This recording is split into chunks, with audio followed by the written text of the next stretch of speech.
సినిమాల్ని చూసి రాజకీయ పార్టీలు ప్రభావితం అవుతాయా? 100కి 90% అవ్వవు.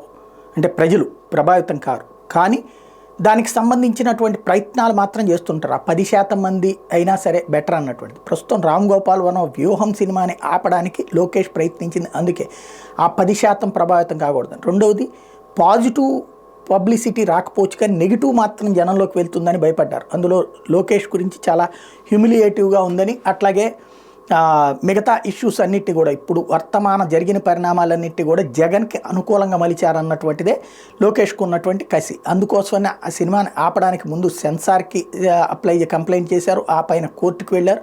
తెలంగాణ హైకోర్టులో ఆగింది. అయితే తెలంగాణ హైకోర్టు ఇప్పుడు తాజాగా అంటే సెన్సార్కి ఫస్ట్ ట్రిప్ రివ్యూ చేయమన్నారు. ఆ తర్వాత సెకండ్ ట్రిప్ రివ్యూ చేసేసి ఇచ్చేసింది. తాజాగా 4 వారాల తర్వాత కాస్త తాజా గడువు ఇచ్చేటప్పటికి అది సెన్సార్ వాళ్ళకి మళ్ళీ సర్టిఫికెట్ ఓకే చేసింది. దాంతో ఇప్పుడు ఆ సినిమా రిలీజ్కి ముహూర్తం ఖరారైపోయింది. త్వరలో ఆ సినిమా రిలీజ్ కాబోతుంది. అయితే ఇక్కడ డేట్ పరంగా కూడా చూసుకుంటే ఈ నెల 11న రిలీజ్ చేయబోతున్నారు. ఒక పక్కన యాత్ర రన్నింగ్లో ఉండగా యాత్ర మూమెంట్ ఎండింగ్ టైంకి ఇది లైన్లోకి రాబోతోంది.